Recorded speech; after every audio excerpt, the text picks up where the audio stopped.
How's it going, everybody? This is Cameron White with White Light Astrology, giving you guys your January 2019 horoscope for Taurus. Happy New Year's, Taurus. I hope you guys are ready to change your life or set new big goals and dreams and aspirations like we always do in the New Year's and eventually not get to them or put them off. Or maybe you'll be stubborn about hitting your goals because you guys are Tauruses and you'll be able to hit all of them. So anyway, super excited about 2019. I really do think that this month is going to be... I don't want to say prolific. I can't even think of the word I want to say. I do think that this month is going to offer a lot of new challenges that you guys haven't really seen in a while.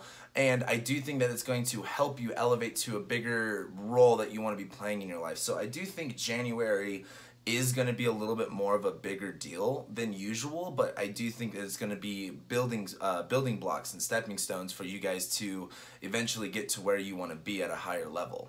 So let's just kind of go into it let's just go into it with all the dates. Starting off with the first of the year, we have Mars going into Aries and we have the Sun-Saturn conjunction on January 1st.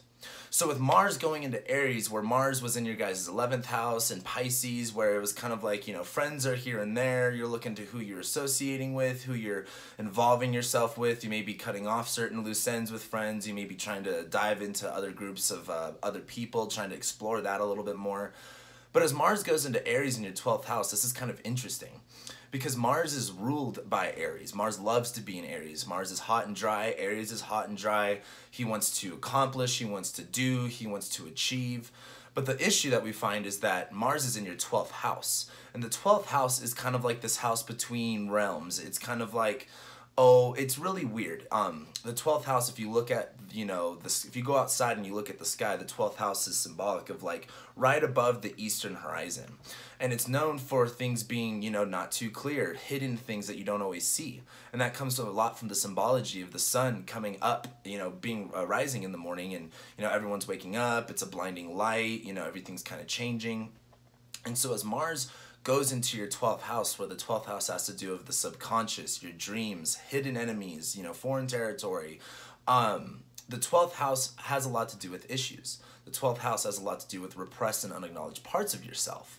And as Mars comes here, Mars is, he is a malefic, meaning he's kind of a bad planet, but he's also in his home sign. He loves to be in Aries. So it's going to be kind of interesting where you have Mars in Aries where you're going to feel a little bit more charged up. You're going to want to take more action. You're going to want to apply yourself more. But with it being in the 12th house, it may be bringing up a lot of stuff that you might have repressed, that you don't really acknowledge. And I think a lot of that has to do with your actual influence of power and what you can actually do.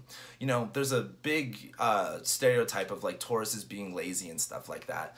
And I do think Mars going into Aries in your 12th house is kind of going, okay, where can I really, wake up to the sense of what I can accomplish, what I can actually do, and what do you have to acknowledge and stop repressing in order to kind of achieve what you've been wanting to do and kind of get that energy out there and be able to move forward. There are going to be problems that you're not going to be able to see or foresee, I should say. There's going to be things that come up left and right that you weren't really prepared for, that you weren't ready for. And that's not to say it's going to be a bad thing, but it's going to be a Mars and Aries thing where it may be a little bit irritating, it may be a little bit difficult, and things like that. And Mars is going to be through Aries through this whole month, so that's why I'm really hitting big on it, and we'll talk more about that later. However, also on the 1st, we have the Sun-Saturn conjunction. When the sun hits Saturn, we start this whole new cycle. Saturn's now out of his shadow. He's flying forward in Capricorn. And when the sun hits Saturn, it's a very sobering moment. It's going to be very much like, all right, it's the first of the year. What am I building? What am I constricting? What do I want to put a frame on? What do I need to structure? What do I need to put security on? And this is happening in your 9th house. And the 9th house is an awesome house. It's about spirituality and beliefs and religion and far distance travel and foreign language. And really it has a lot to do with your own sort of philosophy. It's also the 3rd house away from the 7th house. So it's kind of like how you really utilize and how you communicate and how, when you work with relationships, when you work on one-on-one relationships with individuals, what does that turn into? What does that end up becoming? And so when we have the Sun-Saturn conjunction in the 9th house, this is kind of like, okay, what is it time for you to solidify? What is it time for you to concentrate on when it comes to your beliefs, where it comes to where you're going? If you want to travel, if you want to, explore more, if you're in higher education, like if you're in college right now, Saturn hitting this, Sun hitting the Saturn is kind of like resetting those intentions, getting things, you know, kind of together, getting a really solid grip on those things. So starting off on the first of the year, it's going to become very intense. It's going to become very serious and very real and raw for you guys. But with this being in your 9th house, I do think that this is going to be a very spiritual influence, or even if you're religious, a religious influence. Moving on, a few days later, on the 5th, we have an eclipse. We have the new moon solar eclipse in Capricorn. And this is, again, in your 9th house. So after we have the Sun-Saturn conjunction on the 1st, where it's like, what do you need to really get together? Like, Saturn's basically all about discipline. He's all about structures and limits and, you know, concentration, putting things in a box. And this is an eclipse that we have going on in this 9th house. And you have, it's a new moon in Capricorn. So new moons are all about setting new intentions and clearing out energy. It's kind of focusing all of the energy on one sign or in one designated house. And with this being in your 9th house, this is kind of clearing up and focusing that energy on, like, all right, what are those new intentions with your beliefs? Where are you going? What do you want to explore and what do you want to learn? And this new moon is an eclipse as well. And so this is going to, you know, eclipses are basically like big exclamation points. Like, you got to pay attention to them. You got to be aware of them. And so when you have this new moon right here, I think this is really going to set in those new intentions of, like, what are you trying to materialize? What are you trying to create and actually, what's a good word for, like, I like using concrete for Capricorn. Taurus is like dirt. Virgo is like plants. Capricorn's like concrete. Like, it's very earthy, but it's also like, you know, you can use it in so many different ways. It's changeable and it's very, you know, surfacey is a good way to put it. But this new moon in Capricorn on this eclipse is going to make you feel very much ready to get very serious, get very raw and real with what your beliefs are, with where you're going. If you want to travel far, or if you want to, you know, continue in your higher education, you continue in your spiritual path, this is going to be a really big look at setting those new intentions there. Moving forward, or actually on the 5th as well, Mercury goes into Capricorn. So Mercury's out of your 8th house where he retrograded, and that was probably a lot of fear, a lot of anxiety, a lot of questioning going on. And as Mercury goes into Capricorn, this is going to be like, all right, I'm focused, I'm looking for more, I'm discovering more, I'm understanding more. And it's really about Mercury being in Capricorn is kind of like solidifying that. Making it real. Like, actually, Mercury in Capricorn is like getting your permit to build a structure, you know, going to the city, getting your permit to build a structure at your house. Like, super Mercury in Capricorn stuff. Like, actually getting the fine little details and all the documents together in order to keep moving. And as Mercury goes into your 9th house, you're going to be feeling more explorative and more mentally focused on your beliefs. And again, 9th house themes of far distance travel. What are you really thinking? If your midheaven's right here, it also might have to do with your career as well. But that's one thing. As we move forward onto January 7th, we have Venus going into Sagittarius and we have Uranus going direct. So Uranus is now basically at the last couple degrees of your 12th house, where a lot of things that were repressed and that weren't acknowledged were kind of coming alive for a little while as Uranus retrograded back in there. But as Uranus goes direct, it's time to actually let go of these. It's time to actually acknowledge these things that you could repress. And this is Aries, where we're talking about your power. We're talking about your abilities. We're talking about your sense of drive. And as Uranus goes direct, I think this is going to be a big wake-up call of like, all right, it's time to get moving. It's time to get uncomfortable because you have the power.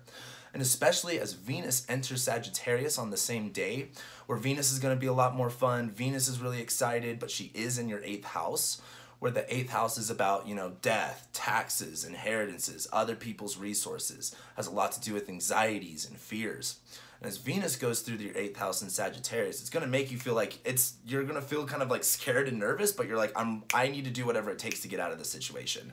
Not necessarily that it's bad, but with Venus being in Sagittarius, where it's already flighty to begin with, you're going to value that sense of, you know, sometimes avoidance. It's going to be really easy to avoid things, but it's also kind of like, you know, Venus in Sagittarius has a lot of value in exploring, a lot of value in understanding and changing and learning.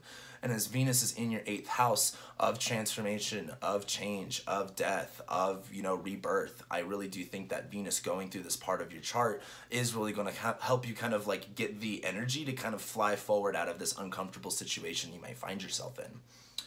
After that, on January 10th, we have the Sun-Pluto conjunction. This This isn't necessarily the biggest deal in the world, but that Sun-Pluto conjunction is going to make things around the 9th house, you know, foreign travel, far distance travel, again, spirituality, higher education, 9th house things, or publishing too is the ninth house thing. That's going to just kind of bring a lot of, I shouldn't say a lot of, the sun hitting Pluto is kind of like all of a sudden things can feel very raw and intense and kind of crumbling. And so don't lose your hope. Don't get too much fear over that. It's just kind of like, you know, for example, when you're in a company and the place that you work for gets bought out by a bigger company, like there's going to be bigger underlying changes that are happening. That doesn't mean it's not necessarily going to affect you personally, but that's kind of like that Sun-Pluto conjunction. It's like bigger things are happening in the bigger scheme of things, and it may not immediately affect you, but it does have a very slight effect on you. And with that 9th house, I think those themes of the 9th house are going to feel like they're crumbling. They're going to feel like they're going away, but this is also going to be a time to really realize what does need to change in those areas. Moving forward on January 11th, we do have Mercury conjuncting Saturn. And so after that Sun-Pluto conjunction, it's kind of like, ooh, things got a little bit raw and real. Now with Mercury hitting Saturn, it's like, what do we need to apply? What the fuck do we need to get done? Mercury hitting Saturn's like, I need to get these documents in order. I need to get this tidied up and straightened up. Like, it's kind of like you go into someone's office and there's papers everywhere and you got to do your taxes and you don't know, you know, where your receipts are for the past 5 years. Mercury and Capricorn hitting Saturn is like, hey, you need to take a whole day if you need to focus on what needs to get in order, what needs to get what needs to be applied, what needs to get concentrated, what needs to be brought together, what needs to be, has details, what needs to have definition. And as this happens again in your 9th house of your beliefs, your sense of spirituality, higher education, all of these 9th house themes are going to become very real and raw for you guys. And I think Mercury hitting Saturn is going to be that time where your mentality goes, oh shit, this is I need to actually get this done. I need to write all this stuff down. I need to get organized and I need to get my shit together, basically. So then after that, we kind of get a couple days off. It's kind of like we have the 1st, the 5th, the 7th, the 10th, and the 11th. Then nothing really happens until the 16th. And it's like the 16th through the 25th. It is crazy. So starting on the 16th, we have the sun hitting the south node. And I think this is going to be the time where you realize because again, the south node is here. This is, when we were talking about those eclipses, this is a south node eclipse. The south node isn't so much what you need to be doing and focusing on. The south node is what you're naturally good at, what you bring into this world with you, what you kind of can almost not even recognize that you have with yourself. And your north node's the direction you want to be going in, but that south node allows you to be like, if you want to go in that direction, you got to utilize what that south node is kind of giving you. And as the sun hits the south node in Capricorn in your 9th house, I think this is going to help you realize it's like, okay, what have you achieved before in your sense of beliefs and your sense of spirituality? What have you created? What have you materialized before in this area? And how do you need to go about doing this, or how do you need to really utilize what you have in your beliefs, what you have in your environment, what other people have for you? How do you need to really utilize that? And how can you utilize that? Even though that's not the direction you want to be going in, you've got to utilize that in order to keep moving forward. And we'll talk about that once we get to the next eclipse. So then, after that, on the 18th, we have Mercury hitting Pluto. Again, more of that Sun-Pluto, Mercury-Saturn stuff. When Mercury hits Pluto, it's very much like, ooh, it's going to feel raw and real. It's Pluto, but Mercury is going to kind of help you get the understanding of what is breaking down, what is crumbling, to help you kind of become more aware of what needs to be fixed and addressed. And on the 18th, we do have Venus trining Mars. So Venus is in your 8th house, Mars is in your 12th house, where Mars is kind of giving you some problems, some anger, some frustration that you may not really be aware of. Venus is in your 8th house, where she's kind of dealing with some anxiety and she wants to flee and fly away. As Venus trines Mars, though, I think this is going to help you guys really get that sense of urgency and that sense of like that fire energy in you guys, and be able to direct it and dictate it in a specific way that's really going to help you. And especially when it comes to the 12th and the 8th houses, where these are technically hidden houses.